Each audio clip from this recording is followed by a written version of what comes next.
Olá, pessoal, tudo bem? Sejam bem-vindos à Gramática na Palavra de Deus. Eu sou a professora Maria Neuza. Hoje vou trabalhar com vocês o verbo haver no sentido de existir, no sentido de tempo, e a artigo preposição também no sentido de tempo. Vamos ver a diferença? Para isso, escolhi um versículo que está em Romanos 8:1, que diz assim: nenhuma condenação há para os que estão em Cristo Jesus. Então, você aceitou Jesus, então a Bíblia diz que nenhuma condenação há. Aqui no versículo, nós temos o verbo haver, no sentido de existir.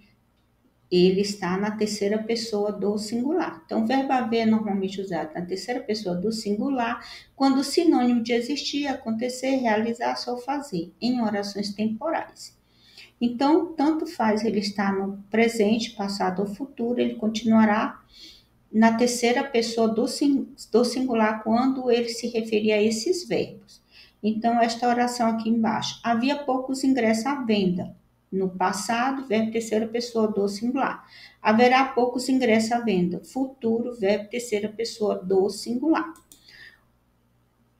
O verbo haver também transmite a sua impessoalidade ao verbo auxiliar que o acompanha. Olha só, deve haver algum engano, aqui não é a feira. Então, ainda que o substantivo seguinte à locução fosse enganos, teríamos deve haver enganos, aqui não é a feira. Vocês repararem que tanto no singular quanto no plural, essa locução verbal ela continuou da mesma forma, não se modificou. Terceira pessoa do singular. Lembrando também que ele transmitiu a sua impessoalidade ao auxiliar que o acompanhou. Bom, com sentido de tempo passado, no sentido do verbo fazer. O verbo fazer também, no sentido de tempo passado, ele também é pessoal, fica na terceira pessoa do singular. E o verbo haver também nesse sentido de fazer. Então, há 2 dias estou doente. Saiu há 2 horas. Saiu faz 2 horas. Então, quando dá para substituir, você sabe que o verbo está na terceira pessoa do singular. Agora, quando for ideia de futuro, usa-se o a. O a, nesse sentido, aqui está com a ideia de preposição. Então, daqui a pouco, os estudantes chegarão. E quando se referir a passado, você usa a com H. Mas quando for futuro, é a. Bom, o a, ele pode ser também um artigo feminino. A mãe dela é professora. Então, artigo feminino, a era preposição. Comprei maçã na feira. Comprei na feira. Pode ser também um pronome oblíquo substituindo o objeto que está na oração anterior, que é maçã. Bom, o a, quando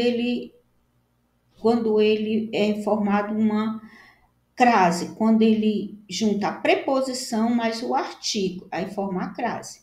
Empregado antes de verbos que indiquem destino, ir e vir. Então, ano que vem, vou à Bahia.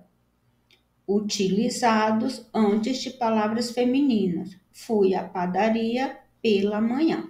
Fui à padaria pela manhã. Então, nós temos essa junção do artigo com a preposição que forma o ar com crase. Bom, eu espero que vocês tenham entendido. Fiz aqui uns exercícios para que possamos fazê-los juntos e depois coloquei um gabarito aqui embaixo para que vocês olhem depois, que vocês consigam fazer sozinho, olhem depois e vocês consigam aprender melhor, porque é exercitando mesmo, é estudando, é escrevendo que aprendemos. Bom, então vamos lá. Complete com as palavras entre parênteses. Saiu há 2 semanas. Então, saiu há 2 semanas. Tempo passado. Saiu faz 2 semanas. Ó, se dá para substituir com faz. Então, verbo haver, a com H.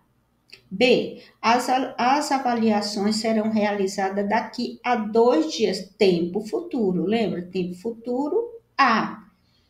Então, B, A. C.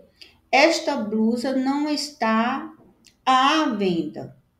Então, aqui ele exige o a preposição mais o artigo. Então, a com crase. Então, C, a com crase. B. Há vagas de emprego no supermercado. Então, aqui, a está no sentido de existir. Se está no sentido de existir, verbo na terceira pessoa do singular. Então, a com H. Daqui a pouco os professores chegarão. Então, daqui a pouco, futuro. Então, a. Item a. Não o vejo há 2 semanas.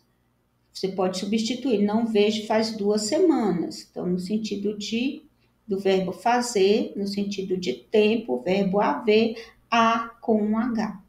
Bom, espero que vocês tenham gostado da minha aula. Se vocês gostaram da minha aula, apertem a mãozinha, clica na mãozinha, compartilha com seus amigos, clica no sininho para mais aula, mais notificações. Toda vez que eu colocar uma aula no canal, se você já tiver clicado no sininho, você terá a notificação. Meu nome no canal do YouTube, professora M. Neuza. Estou também no Instagram, com a Pitadinha de Gramática, no YouTube e Facebook. E até mais. Muito obrigada pela atenção.